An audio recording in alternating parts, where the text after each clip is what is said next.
الصديق ويوينك يا طياشا. السلام عليكم ورحمة الله وبركاته. شرف وين بينات هاي إن كسر قيل قرنا حفلة لو قد البادئية عروتني وبحني وقرآن كصدر بقرآن كحفظي إلهي وكتاب من قرآن كحفظي عندي حافظنا إلهي وحفظ إسرائيلنا نحن نزلنا ذكره وإنا له لحافظون أيها الله سبحانه وتعالى بالبيت waxaan leenahay hambaliya ayaan leenahay wiilasha iyo gabdhaha qur-aanka xafiday ilaahay ha barakeeyo qalbiga allah ugu dejiyo sida ay ugu qurux badan yihiin adduunyadaba aakhirana insha allahu tacaala way kasii qurux badnaan doonaan camalkiisii iyo akhlaaqdiisii qur-aanka in insha allahu tacaala lala yimaado sideen ugu beernaa caruurteenna inay qur-aanka jeclaadaan waxa weeye dee sabab baa lala yimaadaayo waalidku horta isagoo qur-aanka waa inuu jecel yahay kulaado haddaad qur-aan jeceshahay abuu qur-aanka jecel yahay hooyadu qur-aanka jecel yahay ilmuhuna qur-aanka oo jeclaanaya subxaana allahi alcadiim waxaa jiraysaa la yidhi hooyo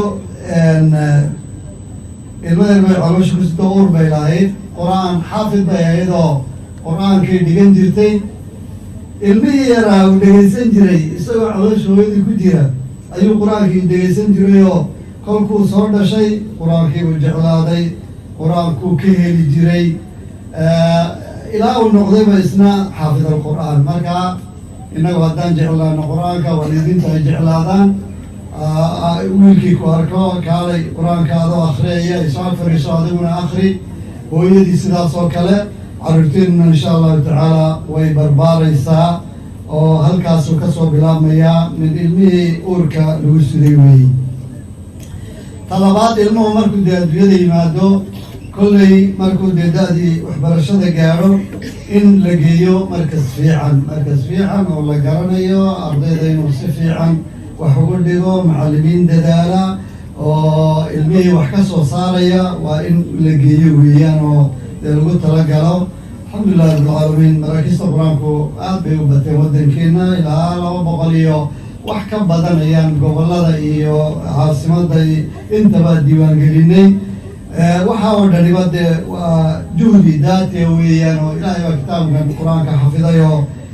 dadna uu ku xafido u diray oo sidaa u mudda ku socda weeye waa inaan ku dhiirigeliya ilmaha yar qur-aanka insha allahu tacaala qur-aankaad xafidi doontaa ilaahay baa ku xafidi faa'iidada qur-aankuu leeyahay aakhirada iyo adduunyadaba ilaahi subxaana watacaala kitaaban anzalnaahu ilayka mubaarak lidabaruu aayaatihi waliyatadakaru ulul albaab waa kitaab barakaysan weeye qofkii qur-aanka xafida qofkii qur-aanka barta qofkii qur-aanka xaggiisa uu yaallo iyo meesha lagu akhriyayba oo meel barakaysan meel naxariisitaallo weeyaan sidaa daraaddeed inaan ku dhiirigelino awlaadeenna oo insha allahu tacaala aan u sabirnaa loo baahaya wax kastaba sabir buu adduunyada u baahaya adkaysi inaan la adkaysano yani waxaa dhacdaa waalidiinta qaarkood carruurtu markay yar yihiin way iska ciyaar badan yihiinoo in ay isku dhacaanba macallinkii oo ama macallinkiibaa waxaa ka yidhi macallinkiibaa sidan yidhi ilmaha ayuu yidhahdo iga kaxee meesha iga kaxee oo meel kale igee walba markaskun ay aabihii ama hooyadii geeyo oo ilmihiiba waktigii sidaa uu moogta ay kaga hadlaado inaan ku adkaysanaa loo baahan yahay meesha aan u garanno carruurta iyo macallinka aan u garanno inaan inaguna ugu sabirno inaan degdegin oo moogtahay kolba meel la geynine si fiican loola socdo oo lagu dadaalo ayaa loo baahaya wey maanta insha allahu tacaala markasta abubakar waxa ay muujiyeen qurux wanaag ubaxa quruxda badan leh yaryarkiiyo intaba leh ayay insha allahu tacaala soo saareen kuwii ku dadaalay hadday waalidiin tahay hadday macallimiin tahayba ilaahay ka jazaaysiiyo ajriga ayay leeyihiin oo nebigu calayhi salaatu wasalaam inoo sheegay inna min ijlaali illahi wa ikraamihi saddex waa la maamuusaa qof mas-uula oo caadila oo ilaahay sidiisii ku socda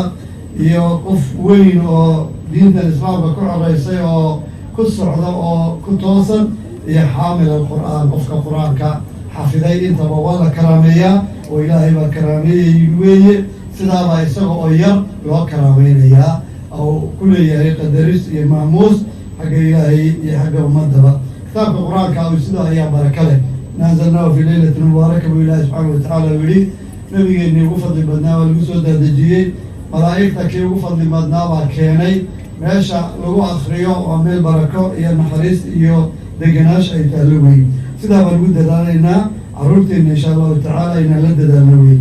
وزارة دارنا دين تي وفقا قرآن قلها سر الإسلام كا أو حفظ القرآن كا يو رومرين تيسا دلال بدور سعودة tababaraya loo sameeyaa macallimiinta quraanka oo sida beedagoobiyo yani wax loo dhigo iyo waxyaabaha looga baahan yahay sanadkii ama labo hadday u yar tahay ama in ka badan ayaa loo sameeyaa weeyaan saas oo kale waxaan ka qayb gelinaa ardayda xafiday quraanka inay tartamada adduunyada ka qayb galaan saabaqaadka dunida ka dhacaya meel kastaba inay ka qayb galaan oo waddankeena matalaan meelo badan ayay ka beteleen oo natiijooyin fiican iyo meelo badan ka soo gaadhin weeyaan sidaas oo kale waxaan insha allahu tacaala dadaal kugu socdaa waa run qur-aanku dadaal dee ummadeed iyo dadaal shacbi iyo dadaal fardi oo weligiiba isku socon jiray buu ku socdaa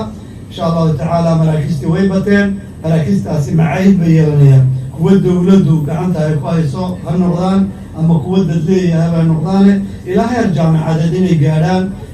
muddo yar oo dhow insha allahu tacaala ayaan rajaynaynaa oo meelihii wax lagu dhigi lahaa iyo dadkii wax dhigi lahaa intaba insha allahu tacaala loo tawfiiriyo weeye kitaabku waa nolosheenii wayna noolaynayaa bulshadeednuu noolaynayaa dalkaynuu noolaynayaa innagu ina noolaynayaa meesha qur-aan lagu haya lagu karaameynaya lagu camal falayay waa meel nolol ay taalo oo ilaahay ka raalli yahay oo malaa'igtiisii ay joogto weeye qur-aanka allah inagu karaameeyo aakhiradii adduunyadaba waalidiintii carruurtaa dhalay qur-aanka xafidayna hambali ayaan leenahay sidaa adduunyadaba sharaf iyo maamuus aad ugu helaysiine nalagu dabaaldegayo ta aakhirana insha allahu tacaala way kasii weyn tahay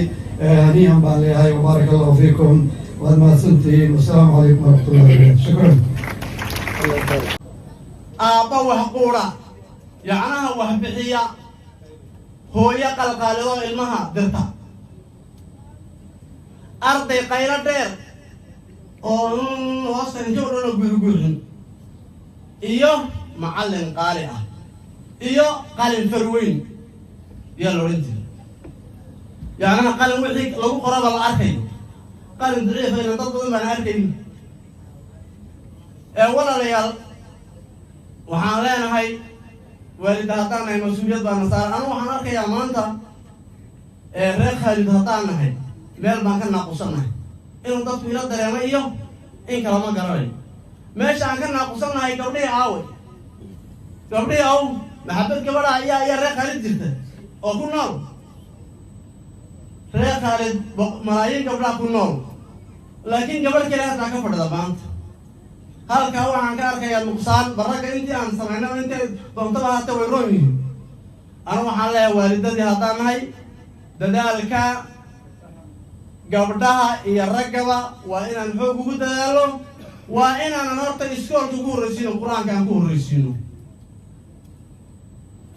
dadku inta badan waxaan waalidadu inta badan waxbaa ka dhaadhacsan waxa ka dhaadhacsanna waxa weeye qofkani marka uu iskoolka tago uu shaqo tegi doonaa shaqada iyo iskuma xidhno iyo maxaa la yidhahda waxbarashada iskuma xidhno laakiin kani aad qur-aanka bartay aakhirana waxbuu kuu tari adduunkana waxbuu kuu tari laakiin kani adduunka hadduu xelana adduunka unbu wax kuu tari adduunka unbu wax kuu qaban laakiin aakhiro waxba kuma qabanay marka anigoo dheereeyey walaalayaal macallimiinta culummada hooyooyinka aabbayaasha dhallinyarta qur-aanka xafiday intaba aad iyo aad baad u mahadsantihiin ilaahay hani barakeeyo dadaalka maanta aan ku jirnay inta ay soo baxday sanadka dambe waxaan leeyahay waa inaan saddex laabkeed ayaan halka ku iman hadduu ilaahay dhaafo وجزاكم الله خير وصلى الله وسلم على حبيبنا ونبينا محمد. بسم الله الرحمن الرحيم. الحمد لله على إحسانه والشكر له على توفيقه وامتنانه والصلاة والسلام على نبي العدنان وعلى آله وأصحابه الشجعان ومن اهتدى بهديه إلى لقاء المنان. إمام المحترم، علماء الأجلاء، أولياء الأمور الكرام، زملاء الأساتذة، ضيوفنا الأفاضل، أبنائي وبناتي، نجوم هذا اليوم، أهلا وسهلا بكم ومرحبا في هذا الحفل البهيج. أولا أحييكم بتحية الإسلام، تحية أحلى من العسل وأطيب من المسك، تحية عاطرة ممزوجة بالحب والهناء،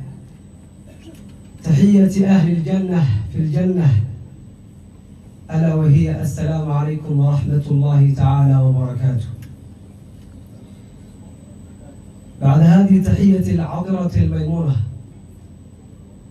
أنا أقول لك الصومالي كسلامي إن أنا قبل ما أحد عفوا كل أنا هرون ما هضر هذا الله دمار علماء والدة دمان مرتشرفك وحالنا إن شاء الله كسر لوالد حفلة قيمها بدن كما موسى إنه وبح مركز كأبو بكر القرآن كخاتمي القرآن كإلهي كل ذلك كسر لوالد أنت قديم إن شاء الله كل والد ذلك فرق وأضرب الوابطي وحان يقدر بين إن شاء الله تعالى عفو ومسامح. هذا ربنا ورضا يعمل إن شاء الله مركز كأبو بكر الصديق ومركز مراكز القرآن كجيبوتي كجدا كاملة وحانا أساسنا لودي يكون يلحي تركي وحان كأساسنا حلقة مسجد خالد بن وليد، حلقة دينا مركز بالنوتبيس وحان كسود دالي سيدان أهل لهي الماء وحكر لغنو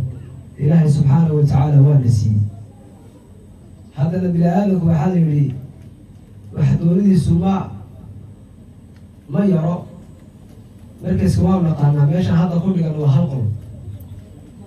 هلقل باسد هذا وقت الوكر لتها يقول لي هنا كل مراكز يشؤون تو ذكاهم علماء بعد ما يستطيع شيخنا الفاضل الشيخ شرف الدين حفظه الله شيخ حسن وقعني بارك الله فيكم. مركز كاس محارمنا إنه مشاريع أوها الرئيسة يعني تيكسن إنه إن مال واسع حلو مركز إنه مال واسع وكفر حلو. عدد هذا أركينا ما انتهى نجوم هذا الحفل إنه فردينه وحيسو بحين ذلك وكسر لسنا وقت حقاقة سيدا الله ولا يقالوا لو ذي يكون يشغل يتوكي سنة كي أنصار دافن شن لواتك أو أركان له الجريء لجد المساجد كإمام بوه الرأيو إن عدد الحرايو وصدقات بالحقائق بالحرايو أي مركز صباحان يروح حولك الأمانة وإمام كتوسينا ولجنتي وقارلنجو كتوسينا تدكي آد أرضي وبحي آد أوغلاتين مساجدك إن صدح ذي بلود وحيكون دكتان ما توينوه فرديا لذلك كان لك إسكاي وهي هدي ما أرتاسي ميشا اللي وهي هذا ما تا لما قرصوتي حفظته إلهي مركا مهنقي سلقين مادو اللجنة إن شاء الله تعالى يوم هنقينا أنت أكدب والدنا هذا البرنامج قضى برنامج إن شاء الله والدك واحد علينا هاي أردت بدل بقرآن كذا بيسد دفعات المسوار كأنه دفعات أفراد أردت بدل القرآن كذا بيسد rag baa jira shahaado balasi dad shahaado lasi baa jira soo socda waxay u socdeen shahaado bay hayeen qur-aankii waa dhamayna macallin shahaadana kaama hayo waa qur-aan la dhameyn baa la doonaya qur-aan ilmaha waalidka waxaan u sheegaynaa qur-aanka ilmaha aada baratay inaad ka warhaysaa loo bahay maaha kan uu dhameeyey anu waajibkayga waan gutay maaha dariiqadaa wuxuu maarataas adiga mas-uuliyadaada u yahay ilaa uu qur-aanka ka xajinayo in adigu aada dhimatid qur-aanka asagoo korka ka hayo oo weli haddaa kula dadaalayo aada kula dadaalaysid in aada dhimatid taasaa kuu taraysaa aakhira wax laakiin ilmihii hadduu kolba qur-aankii dhameeyo oo adigoo arkayo nool oo markiiskiina uu ka tegay qur-aankiina xafidi waayo dee maarataasi waa fadeexad u taala waalidkii iyo markaskii iyo macallinkii marka waalidka waxaan kula dadaalaynaa ardada qur-aanka dhamaysay hadda shahaadada guddoonsiintooda waa mudhaha markaska usoo baxay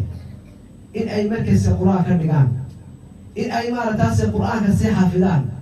in mashaariicda u waaweyn tiigsanayna culumta loo tabiyo waktiyada xagaaga waayo wakti kale ma hayso waa ciyaal iskuul sidaa la soo sheegay qodobada ku laabi maayo madaxiina faranjigii waxna ayaan maarataasi dhexgalay saakadan dad badan oo ardada markaysa kamid a xafladda imu waaya ba jira maxay imu waaya waxay dhaheen waalidkii baa naga yidhi iskoolka ka habsaabi iskoolka teg iskuulka waa la dhiganayaa maanta dad badan baa maanta nala joogin oo wallahi waaldoodu idhaaheen waa iskuulka teg xafladda maadaa qalan jebinaya maya iska wal iskuulka teg marka maxay nata taas maxayna tusaysaa marka billahi calaykum waxayna tusaysaa waa arkaynaa waaldada waxaan ka leeyahay insha allah mashaariicda ugu weyn aan tigsanan waxay kamid tahay 2026 in ardada insha allah uniform uu samayn doono waalid walba ilmiha wixii dharka loo soo sheego in insha allahu tacaala ay usoo tolaan ay sanada ay maarataasi dhowr bedeladood 2 bedel ama 3 bedel ay usoo tolaan ay markiiska lagu dhigto talabaad ay rajaynayno in aan meel waasica helno oo culumta loogu dhigo oo culimmadu way noo joogaan ilaahay baa noo barakeeyey cimrigu allaha noo dheereeyo in aan meel waasica aan ku dhigano oo culimmadu maarataasi culumta ay usii wado raggaas qur-aanka dhameeyey awqaadoodana loo ilaaliyo qodobka u dambeeya waxaan u dirayaa baaqa madaxweynaha sayid ismaaciil cumar geyle xafidahu llahu waracaah waxaan leeyahay siduu ka soo dhawaajiyey sheekh shajudiin jaamacad culuuma oo malaakiista qur-aanku ardada markay dhameeyaan lagu xareeyo ayaan kaa dalbaynaa ama ku hadlaya afkii malaakiista ku hadlaya ciyaalkii markay qur-aanka dhameeyaan meel loo tabiyo mucayana ma jirto xaqiiqatan nin kasta markaskiisu culumo u qabtaa uu u yeedhaa wax lagu baraa laakiin waxaa rabnaa jaamacad culuuma oo culummadu wax noogu dhigaan annagu macallimiintii waan haysanaa culummadu dalka way buuxaan waa daf culummadii waanu haysanaa laakiin waxaan dowladda iyo xukuumadda weydiisanaynaa meel aan wax ku dhigno oo ciyaalka loogu dhigo oo jaamacad culumta qur-aanka ka soo baxaan taa baan laanahay taas maan rabnaa insha allahu tacaala in aan baaqa xukuumadda ugu horreey madaxweynuhu inaan u tabinno jazaakum allahu khayr waad ku mahadsantihiin xafladda qiimaha badanne saad usoo camirteen waxaad naga raali ahaanaysiin oo na cafinaysaan waktiga intaa naga cunay kulli hooyooyin baa nagu jira waalidaan nagu jira dad muxtaajiin oo dhanaa nagu jira waad naga raali ahaanaysiin insha allahu tacaala cid walba oo markayskaa ka qayb qaadatay xafladda iyo hirgelintaa ka qayb qaadatayna waan aada iyo aad baan u sharfaynaa aada iyo aad baan abaalgud ugu haynaa waxaana iloobeyn hal waalid oo na soo gacan qabatay oo 3 bilood ee xagaaga ciyaalka la xariyay ka warhaysay oo mar aliya marka la qadaynayo sufrada loo dhigo iyo khidmadda dadka u khidmeynaya xitaa mishaarkooda bishisiinaysa allaha barakeeyo allaha barakeeyo gabadha ugu duceeyo wanala joogtaa allaha barakeeyo markaan waxaa leenahay